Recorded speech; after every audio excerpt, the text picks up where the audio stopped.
மெல்லினம் தமிழ் வலைக்காட்சி நேயர்களுக்கு வணக்கம். இன்னைக்கு இசை பார்வை அப்படிங்கிற ஒரு தலைப்புல பார்த்தீங்கன்னா சிம்பொனி பற்றி பேசலான் இருக்கோம். இந்த சிம்பொனி அப்படின்ன உடனே நம்ம மனசுக்கு வர்றதோ அல்லது நம்ம உள்ளத்துல நெருட ஒரு வார்த்தை யாருன்னு கேட்டீங்கன்னா இளையராஜா தான். இன்னைக்கு இளையராஜா லண்டனுக்கு புறப்படுகிறார். லண்டனுக்கு புறப்படுறதுக்கு முன்னாடி பார்த்தீங்கன்னா நம்ம தமிழ்நாட்டோட முதலமைச்சர்ல இருந்து அனைத்து அரசியல் தலைவர்களும், அதாவது செல்வ பெருந்தகை, தொல் திருமாவளவன், ஜி.கே. வாசன் இப்படின்னு சொல்லி பல தலைவர்கள் இளையராஜாவை கட்டி பிடிச்சி இன்னைக்கு இந்த இசைக்கு தமிழ்நாடு பெருமைப்படுது அப்படிங்கிற மாதிரியான ஒரு வார்த்தையை விட்ட உடனே இளையராஜா மெய் சிலிர்த்து இந்த சிம்பனியோட இசை கோர்வையை ஒவ்வொருத்தையும் காட்டி அந்த பரவசப்பட்ட ஒரு விஷயம் இருக்கு இல்லையா, அது உண்மையிலேயே அவருக்கு கிடைக்காத ஒரு தருணம். நம்மளும் பார்க்கக்கூடிய மிகப்பெரிய ஒரு மகிழ்ச்சி தான். சரி, சிம்பனினா என்ன, ஏன் சிம்பனியை ரொம்ப காலமா பேசிட்டு இருக்காங்க அப்படிங்கிற ஒரு கேள்வி இருக்கும். சிம்பனி அப்படிங்கிறது பாத்தீங்கன்னா ஒரு மேற்கத்திய இசை வடிவம். மேற்கத்திய இசை வடிவத்துல பாலிபக் சிம்பனி இப்படின்னு சொல்லிட்டு ஒரு 3 வடிவம் இருக்கு. அதுல ஒரு வடிவம் தான் பாத்தீங்கன்னா சிம்பனி. இந்த சிம்பனி அப்படிங்கிறது ஒத்திசைவு இசை அப்படின்னு சொல்லலாம். கிட்டத்தட்ட ஒரு தொகுப்பான இசை. இந்த இசையை யார் அமைக்கிறாங்களோ அல்லது யார் கன்செப்ட் பண்றாங்களோ அவங்களுக்கு அந்த சிம்பனிங்கிற ஒரு அங்கீகாரம் கிடைக்கும். இந்த அங்கீகாரத்துக்காக பாத்தீங்கன்னா 1993ல ராயல் ஃபில்ஹார்மோனிக் அப்படிங்கிற ஒரு நிறுவனத்துக்கு இளையராஜா இந்த சிம்பொனியை இசையமைச்சு கொடுத்தாரு. ஆனா அந்த சிம்பொனி இசை வெளியிடப்படவில்லை. அது ஏன் வெளியிடப்படவில்லை அப்படிங்கிறது யாருக்குமே தெரியாது. அது இளையராஜாவுக்கு மட்டும் தெரிஞ்ச ரகசியம். ஆனா இந்த ரகசியத்தையும் மீறி அலோவியா அப்படிங்கிற ஒரு இசை அமைப்பாளர், அதாவது ஒரு பெண் தான், அவங்க ஜி.கே. வெங்கடேஷோட ரிலேட்டிவ். அவங்க என்ன பண்றாங்கன்னு கேட்டீங்கன்னா, அது எங்க அப்பாட்ட தான் என்ன செஞ்சாங்க, சிம்பொனி பற்றி பேசினாங்க. இந்த வயசுலேயே நீ சிம்பொனி பண்ணிருவேங்கிற உனக்கு நம்பிக்கை இருக்கா, அது நீ பண்ணது சிம்பொனியா அப்படிங்கிற மாதிரி கேள்வி கேட்டதுனால இசை இளையராஜா அதை விட்டுட்டதா அவங்க ஒரு பேட்டியில சொல்றாங்க. பட் இது எந்த அளவுக்கு உண்மை, அவங்க சொல்றது சரியா தவறா அதுக்குள்ள நம்ம போக வேண்டாம். ஏன்னா இது நல்ல தருணம். இருந்தாலும் ஒரு கேள்வி அப்படிங்கிறதுக்காக நம்ம அந்த விஷயத்தை பேசியிருக்கிறோம். சிம்பொனி அப்போ 33 வருஷம் கழிச்சு இன்னைக்கு அவர் லண்டன்ல அப்போலோ அப்படிங்கிற திறந்த வெளி அரங்குல, அதாவது முன்னாடி பாத்தீங்கன்னா ஒரு அரங்கத்துக்குள்ள பண்ணாரு.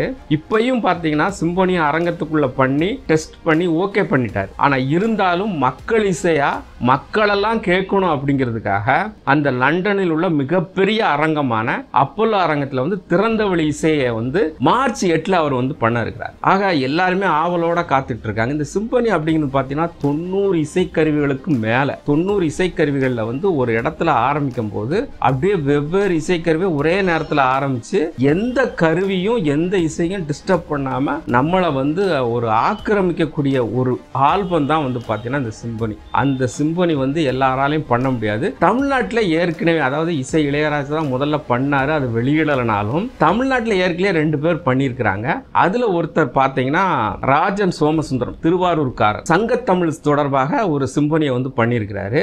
அதே மாதிரி கணேஷ் பி. குமார், சென்னையை சேர்ந்தவர் பாத்தீங்கன்னா ஜானி அப்படிங்கிற ஒரு பேர்ல சிம்பொனி பண்ணியிருக்காரு. இந்த சிம்பொனி அப்படிங்கிறது 50 இசைக்கருவிகள் அப்படின்னு சொல்லிட்டு ஒரு கான்செப்ட்ல பண்ணியிருக்காங்க. ஆனா முதல்ல தமிழ்நாட்டில் பண்ணது இளையராஜா தான். ஆனா அது வெளியிடப்படலை. ஆனா இன்னைக்கு பொதுவா ஒரு தளத்துல வெளியிடப்படுவது எல்லாருமே எதிர்பார்த்துக்கிட்டு இருக்காங்க. நடிகர் நடிகைகள் எல்லாருமே ஆவலா எதிர்பார்த்துட்டு இருக்காங்க. சரி, இளையராஜாவுக்கும் சிம்பொனி அப்படிங்கிற ஒரு விஷயத்தையும் ஏன் இவ்வளவு தூரம் பெருசாக்கப்படுகிறது, ஏன் இவ்வளவு பெருசா பேசுறாங்கன்னு கேட்டீங்கன்னா, ஒரு சிம்பொனி இசை அமைச்சா கிட்டத்தட்ட 500 பாடல்களுக்கு சமம். இளையராஜாவே நிறைய சிம்பொனி அவருடைய பாடல்களே இருக்கிறத நம்ம பார்க்கலாம். குறிப்பா அவர் 2 ஆல்பம் வெளியிட்டு இருக்காருங்க. ஒன்னு பாத்தீங்கன்னா நத்திங் பட் விண்ட், ரெண்டாவது கவ் டு நேம் இட். இந்த நத்திங் பட் விண்ட்ல பாத்தீங்கன்னா அந்த புல்லாங்குழல் இசைய கிட்டத்தட்ட கிராமத்துல இருக்கிற ஒவ்வொரு நிகழ்ச்சி, அதாவது நாத்து நடுறது, கோவில், இப்படின்னு ஒவ்வொரு நிகழ்ச்சிக்கும் அந்த இசை எப்படி இருக்கும் அப்படிங்கிறத அந்த புல்லாங்குழல் வழியா வெவ்வேறு வடிவத்துல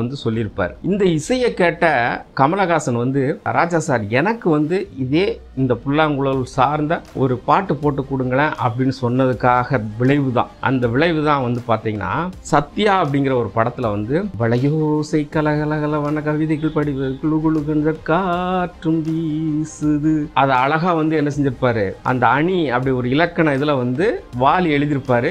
இசை அந்த சிம்பொனி வடிவில அதாவது அந்த புல்லாங்குழல் வடிவில அந்த இசையை அமைச்சிருப்பாரு. இதே மாதிரி பாத்தீங்கன்னா தளபதி படத்துல 2 பாட்டுங்க. இந்த 2 பாட்டுலயுமே நம்ம சிம்பொனி வடிவத்தை நம்ம பார்க்கலாம். சுந்தரி கண்ணால் ஒரு சேதி.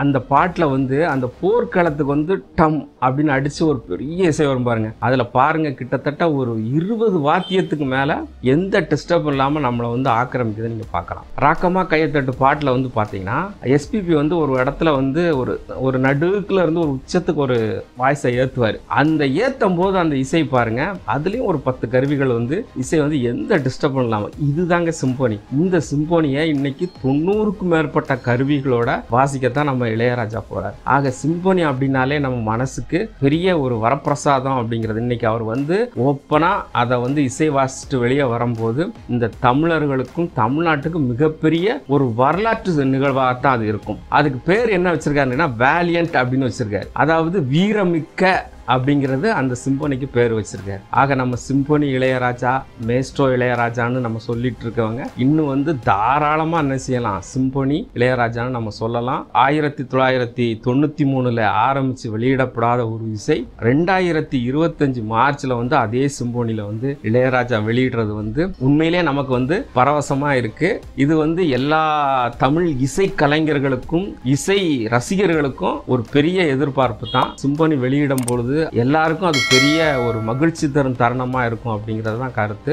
அதை வந்து உங்களோட சேர்ந்து நானும் அணிவிக்க தயாரா இருக்கேன். அதுவரை உங்களிடமிருந்து விடைபெறுவது மெல்லினம் தமிழ்.